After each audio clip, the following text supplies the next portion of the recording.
This is the 6th video in my Stormlight Archive recap, starting with the Way of Kings, and now we're jumping back into part 2, finishing up Dalinar's POVs, and then jumping into Kaladin.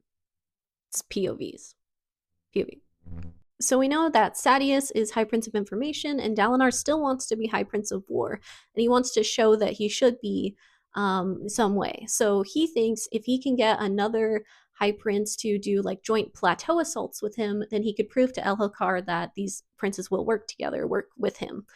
He's unsuccessful at this. They don't want to work with him, so that just doesn't work out. And then Adolin ends up talking to Dalinar, like giving him tough love straight up, saying his visions aren't real. He could just be getting old. It could just be the guilt or the PTSD from battle. So these are hard words, but it seems like Dalinar needed to hear them. So these efforts at diplomacy aren't working out for Dalinar. So when the horns blare that he has an opportunity to take his men on a plateau assault, he actually does it this time. And this hypes everyone up because that has not been his priority lately. So they go on this plateau assault. Of course, Sadeas tags along, and he's interviewing, his Dalinar soldiers while they're doing this plateau assault.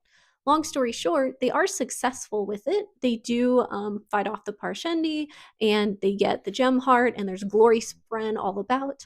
But there is a hiccup in the middle of fighting where Dalinar, and he has a lapse in what they call the thrill, which is something men feel where they're basically like horny for battle. Like in this moment when he was fighting, where you're supposed to feel amped up and full of adrenaline and just like the glory of the fight, he looks around and he just sees death and blood and guts and destruction and horribleness, and he's like, oh my god, how could anybody feel glory at this? It almost gets him killed. Adolin saves him, and things kick back on and he's fine, but this sticks with him after the battle that clearly something isn't right. Also important to note that at the end of their fighting, as the Parshendi are leaving, a Parshendi shard bearer shows up. And Dalinar has not seen them before, but they just make an appearance and then they retreat with the rest of the Parshendi. And then Dalinar gets a notice that he has a span read, which is like their long form communication with Yasna. And she's very vague about her research, but something's going on. She sends a picture that we know Shallan drew because he's like, wow, this is really good, of a Voidbringer described almost like what a Chasm Fiend looks like. And then after they end their conversation, Navani corners Dalinar and they're alone. And they literally talk about how like she chose his brother over him because of like his intensity. It scared her, but clearly she still wants him and he wants her, but he shuts it down. He's like, this can't work. And then he ends up telling her that he is going to abdicate in favor of Adolin. So clearly everything Adolin has said, and then his loss of the thrill at the battle, these visions, they're all weighing on him, and he's coming to terms with that he might not be in a position to hold power right now. And that is how his POV ends for part 2. All right, now let's talk about what Kaladin's been up to. We know that he almost ended it all by jumping into the honor chasm, and then Syl, helped him come back from that. So he is now motivated to keep his bridgemen alive. He is taking responsibility for them, and he, tries to get them to care. Like he tries to learn their names, tries to like physically pull them to train with him, because he thinks, the reason bridge assaults are so bad are because you carry these heavy bridges, and then, when you're not doing that, you're just laying around. You're not training your body. But some of the men, Moash, tells Gaz, they're like, do we really gotta listen to this guy? Do we gotta do this? Like it's their off day. They don't want to work out. And Gaz is like, you don't have to listen to him at all. So they don't. So then Kaladin basically just has to lead by example. He starts borrowing this big log that he practices with, and the guys are kind of like, this dude's fucking crazy, but also they are watching. And all the while, Syl is becoming more evolved. She learns sarcasm, which is just fantastic for Kaladin.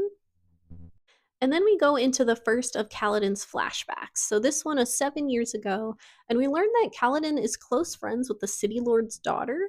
Kaladin is a Dark Eyes, so they can't really have a relationship. She's a Light Eyes, but she keeps pressing him to, go into the military because, maybe you'll win a Shardblade. And he's a preteen boy or a young teen boy. This is flying right over his head. So he doesn't get what she's getting at. But then we also learn about his younger brother Tien and how he's able to pull Kaladin out of these like dark moments. And this is where we learn that Kaladin, it's not just what he goes through that makes him, have depression. It sounds like he's always had it. But Tien, kind of pulls him back. And then Kaladin ends up and then Kaladin ends up having an altercation with some farm boys where they get into a fight. And he wields, it's not an actual spear. It's like some, I forget what farm equipment, but it just feels right to him to have it in his arms and be fighting with it. And so this is where he first gets that feeling that he doesn't want to be a surgeon, not just because of, the pressure of it all, but there's something about fighting that is calling to him. So back in present time, Kaladin goes to the healer at the camp and tries to buy antiseptic and bandages, and it's really expensive. So he only comes away with some bandages. When it comes to doing the bridge run, the squad leader is able to run in the back, but he takes the first, place hold on the bridge, the kill zone, basically. And Rock was originally going to hold that, but he sends Rock to the back. And of course, this does gain him some respect points from everybody on the team. And that run is rough. Everybody in the front, except for Kaladin, dies. And Rock points out, like, he looked at the wood. Rock would have died because you see basically like this little cutout around where his head was, where all the arrows hit around. They just didn't hit him. Now, even though Kaladin is absolutely exhausted, once they stop, he does put in the effort to find their wounded that are still alive and drag them back to cover. He tries to do all this, and Rock and Teft are watching him do this, and they're just like, you need to stop and lay down. And so Rock goes and grabs another person, because he said Kaladin saved his life. And then also to note, Kaladin's spears that Gaz had given him are done, empty, when the run is done. So we know that he's starting to pull on the Stormlight at this point. We get another flashback where Kaladin tried to save this little girl. He stopped her bleeding, but she still died. And he told his dad, I don't want to be a surgeon. I'm terrible at it. And his father tells him he has to learn when to care. And Kaladin in his head is like, isn't that bad having to choose when to care? So when Kaladin wakes up in present time, things are starting to shift a little bit.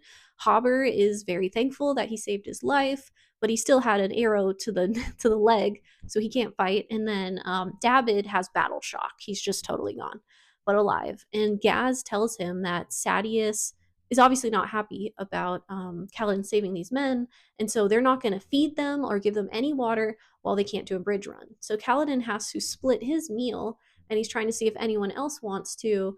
People really don't, especially not Moash. But Rock agrees to share some of his meal with Hobber, again, because he's loyal to Kaladin now because he saved his life. We see that Rock can see Syl, which is interesting. And then, because they can't afford antiseptic, Kaladin ends up having them harvest the wild knobweed that's around and milk it. And they get, a whole bottle of it. He uses it to put on the wounds of the people that were hurt. And then he goes to sell some extra to the apothecary. He almost tries to rip him off, but then Kaladin ends up getting money and bandages for it. We get Rock's backstory that he's here because he wanted to win shards for his people. They were unsuccessful, him and the guy he came with. And then Rock was the cook for Sadeas, and he ended up putting chol dung in Sadeas's meal, and that's how he's now a bridge man. So, major respect for Rock for that one. Kaladin opens up a little to Rock and Teft and says, he's there because he killed a man, but it turns out that light eyes don't react very well when you turn down their gifts. We get another Kaladin flashback, and this is when their city lord dies and apparently leaves all his spheres to Kaladin's father, the surgeon. And of course, people around town are gossiping about this and don't believe it. Kaladin struggles with that. And TLDR, their new city lord sucks. And then Bridge 4 gets chasm duty. So Gaz sends them down into the chasms to, retrieve spheres, weapons, etc. off of the dead bodies down there.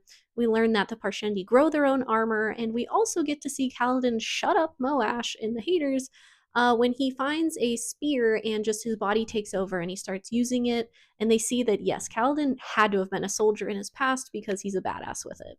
And then the chapter ends with Rock making a stew, and we see Bridge 4 starting to come together.